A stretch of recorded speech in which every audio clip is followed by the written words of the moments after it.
fast anyways.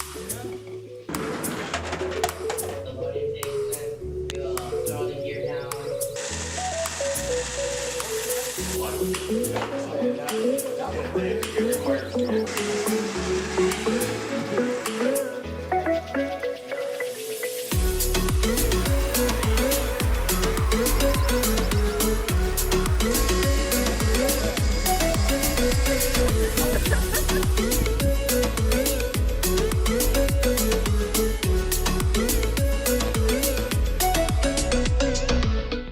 Today we put a prototype climber on Bob Ross, and it uses Velcro on the collector to spin up and climb in like 5 seconds. Today we put a collector on one of our old robots and tested out how to get the gears into it.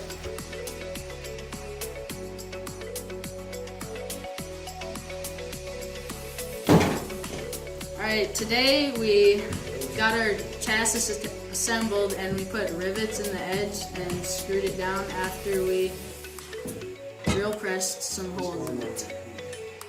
Alright, so this is build week 3, day 2. We finally got our gear collector made. Works pretty good. Pretty exciting stuff to finally get that done. We CNC these front and back plates, and then we have basically a little bit of C-channel that we riveted in to give it support on the sides. Looks pretty nice. Today we were able to finish our chassis.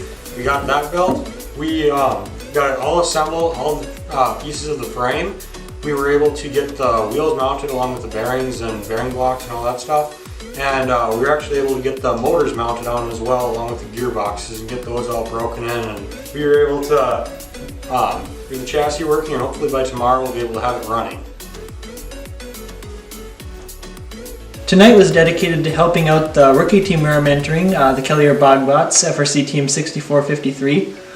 They came down today to get help with their electrical wiring and Talon SRX. We also showed them how to program and image their RoboReel router and update firmware on all of their devices.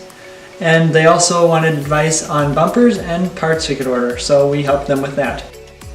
Okay, so today we went over placement of the gear collector on the robot.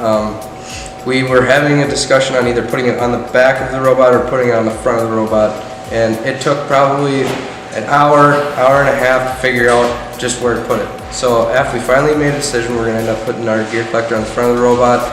We're going to modify it so that it's the full width of the frame, making a battering ram pretty much on the front of our robot.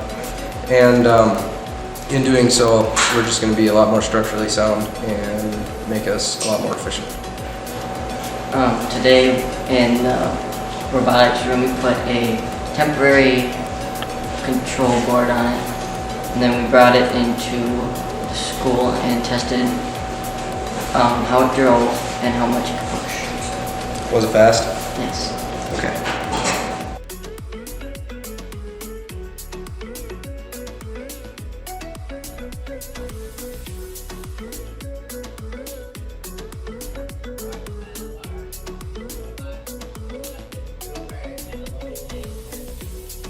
Today we finished our climber. It works pretty good. You know, we got a nice ratchet on there, Velcro.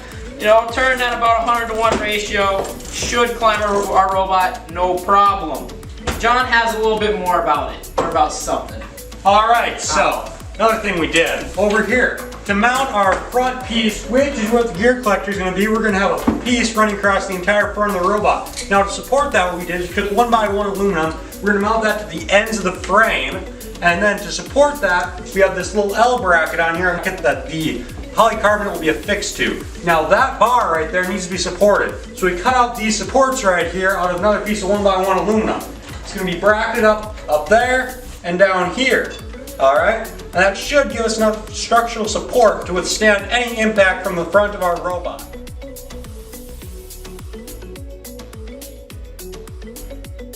So we don't have the ability to hold that. I'll go for it. Okay. I'll go. But you might have to extend the